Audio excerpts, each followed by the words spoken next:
Healing, whether physical or emotional, follows patterns that mirror each other because both involve complex biological, psychological, and relational processes.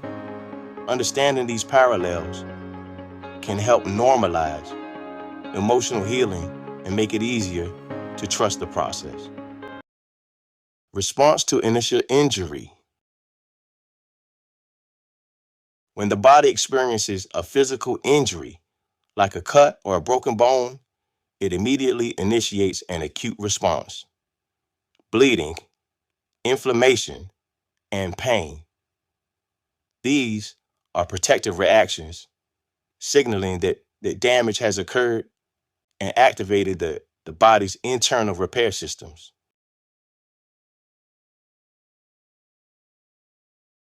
Emotional wounds like betrayal, loss, or trauma similarly trigger immediate reactions: shock, sadness, anger, fear.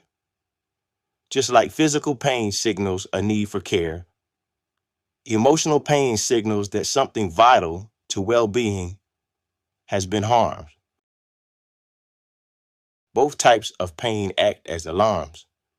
Pain, whether physical or emotional, demands attention and initiates a process to begin healing.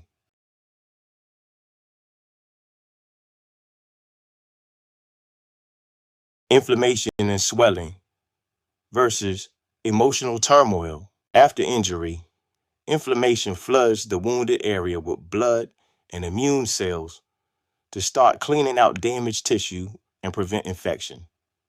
Though uncomfortable, inflammation is necessary for proper healing.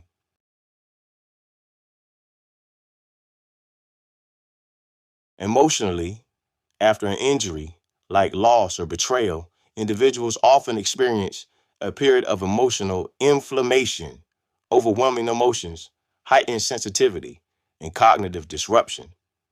Thoughts may race, or people might cry more easily. Both inflammation and emotional upheaval are temporary but essential. Suppressing them too soon can interfere with the full healing process. Cleaning out the wound and processing pain.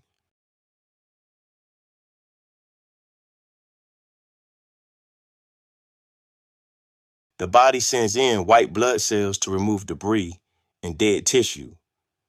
This can look messy, painful, and sometimes gets worse before it gets better.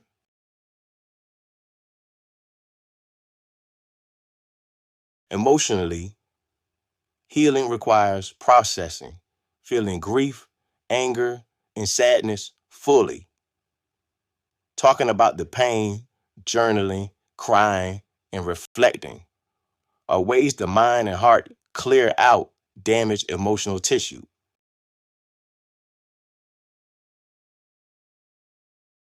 Cleansing is uncomfortable but necessary.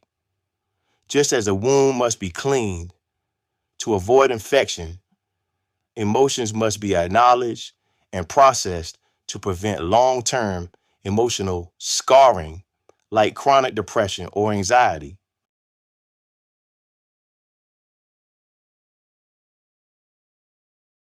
Regeneration and repair of physical and emotional reactions.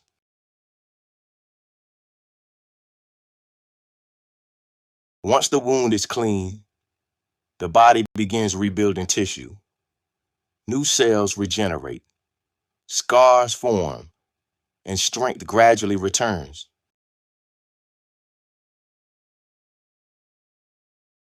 Similarly, after processing emotional pain, people start to rebuild trust, hope, and new emotional structures. They may develop new perspectives, stronger resilience, and renewed purpose. Healing doesn't restore the body or heart exactly to its previous state. Instead, it repairs what it can and adapts to the new reality, often leaving a scar, a mark that shows both damage and survival.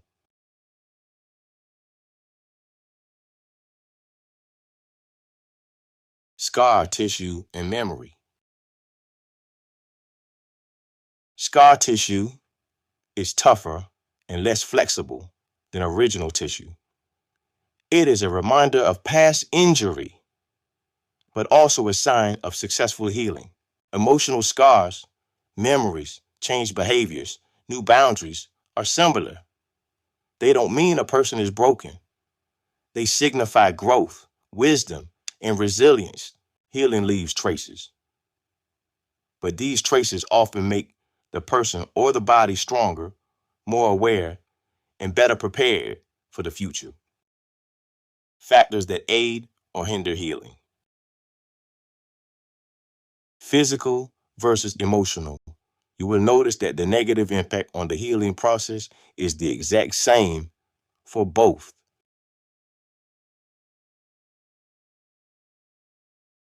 Both physical and emotional healing thrive in environments of care, support, and patience. In conclusion, trust the healing process. Healing, whether in the body or your emotions, is not linear. There are ups and downs, setbacks, and leaps forward. Both require time, support, and intentional care. Respect for the natural rhythms of the body and heart.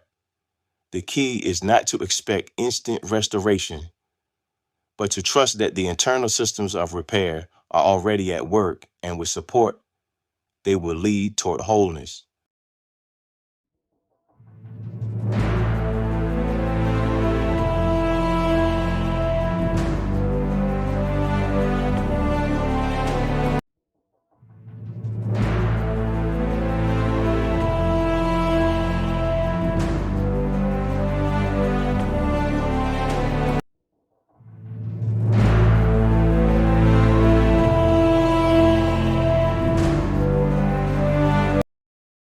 These are the key sources that inform this presentation.